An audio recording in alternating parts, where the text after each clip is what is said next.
Hello, everyone. Welcome to the Concern Podcast, where we unpack political, social, economic, and cultural stories shaping our world. I am Emmanuel Taban. Now, over the week, and that's last week, there was a very interesting story trending on Facebook. And there is a story about a statement published or posted by the Minister of Environment, who also doubles as the son to the former liberation fighter. The Minister of Environment, and I'm talking about Mabior Garang Mabior. He posted a very controversial statement on Facebook that actually went viral, and so many people received that statement with mixed reactions. Others were in support of it, and others were completely against it. And the statement that Mabior posted, he posted a statement that actually criticized or dismissed PhD as being a qualification for politics. And they say that whereas PhD might be a very important doctorate degree, but it's only very important in the academia. It's not a qualification for politics. And that is what he said, if I'm to paraphrase his post. And so many people gave out their different reactions towards that post. Some of them in support, and others were completely against it. And now,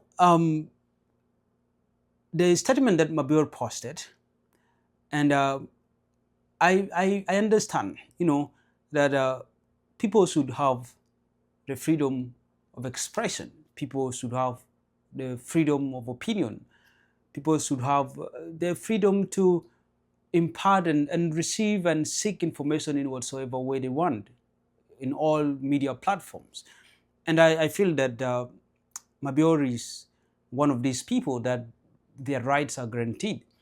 When we look at the Article 24 of the Transitional Constitution of South Sudan, 2011, that right is enshrined in that constitution. So he is a minister, he is a son to the former liberation fighter, but overall he is a South Sudanese, and therefore the constitution protects him. He has the right to impart his idea in whatsoever way he wants, and that is what he chose. So he gave his opinion, his idea of what he thinks is right for him.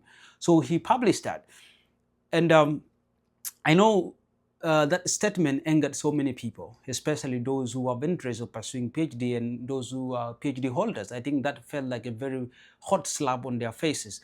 And but one thing I feel that Mabior forget to maybe add on his post is that he might be right that PhD is not a qualification for politics, but he also forget to add on his post that there are so many other factors, or there are so many other things that are not necessarily a qualification for politics.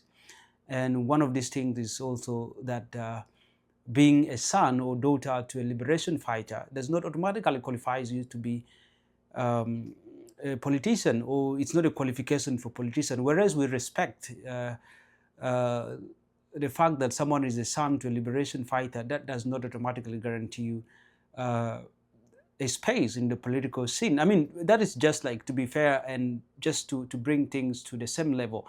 He criticized the academia or PhD being not a qualification of politics, but also I just want to say there are many factors, there are many things that are not or does not qualify one to be a politician. And one of those things, just like you mentioned, holding a PhD degree, but also being a son and daughter or any relative to a former liberation fighter or even one of the top ranking politicians in the country does not automatically give you a position in the politics. That is one factor.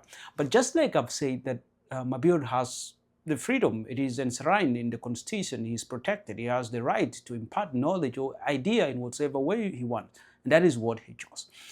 And I feel that this should be a very good start, and that our constitution should protect us, right?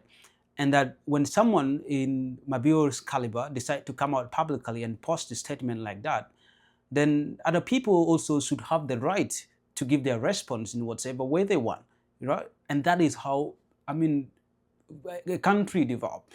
That is how many democracies that today we stare at, that we are admiring, that we are envying, that's how they develop, right?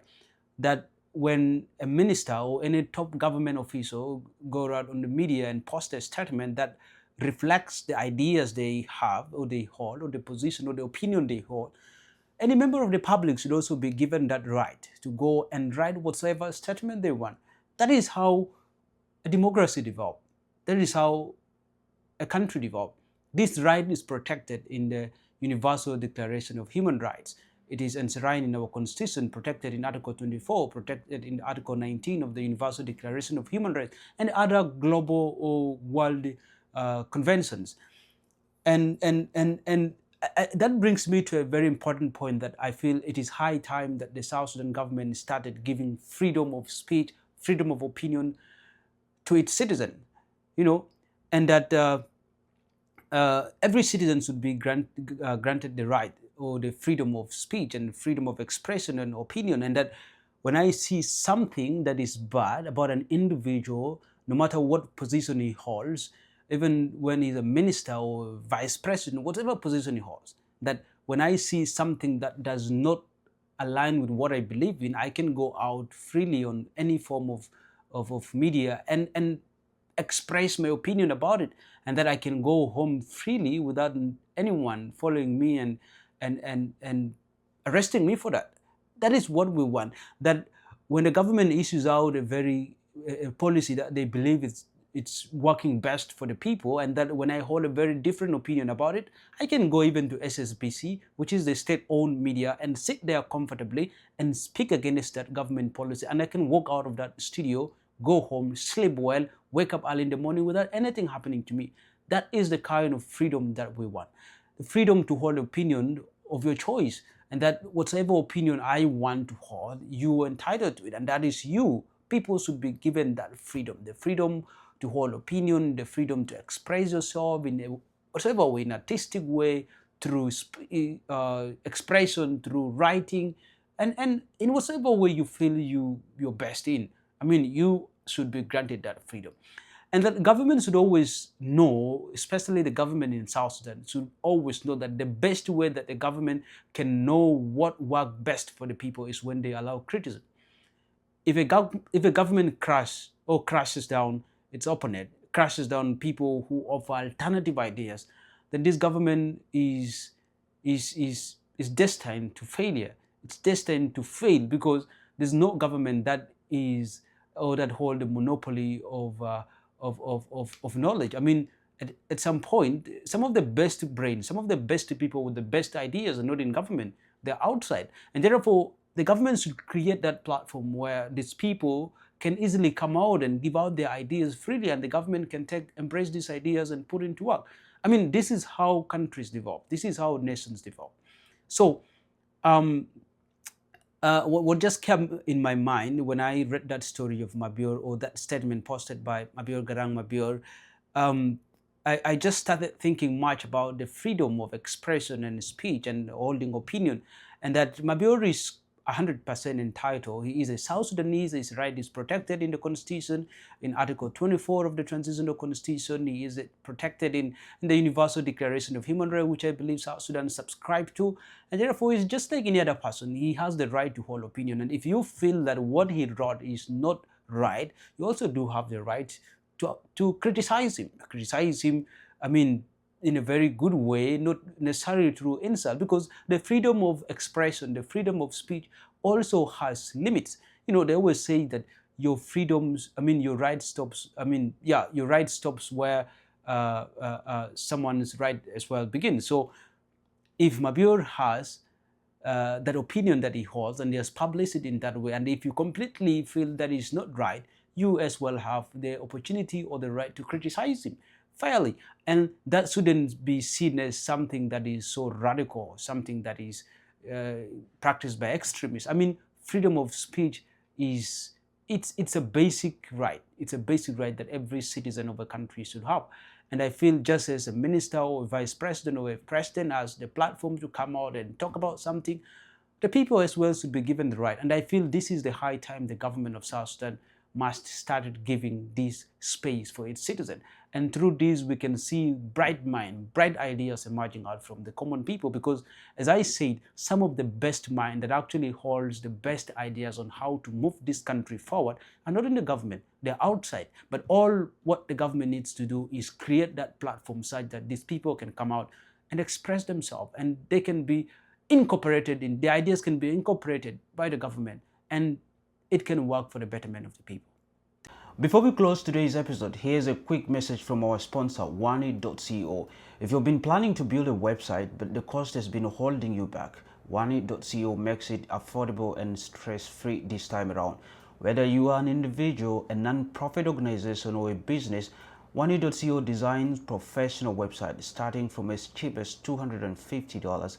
Individuals can actually launch with a starter website of up to 7 pages and a free email, or choose an advanced option with unlimited pages, a professional portfolio, and branding support. For non-profit organizations, they can select flexible packages from basic websites to premium solutions with e-commerce features and ongoing support. And for business companies, oneit.co delivers company-ready website with hosting, staff training, and multilingual options and online stores. And the best part of it is actually that you can build your dream website within your budget. oneit.co is an affordable, accessible, and professional partner. And to get started, you can actually visit oneit.co or email them at info@oneit.co, or you can get in touch with them through their WhatsApp number at +1 226 504 3322. oneit.co, proudly affiliated with Jobs to Apply. And if you're wondering of what I'm talking about, here are some samples of website created by oneit.co. You can see them right here.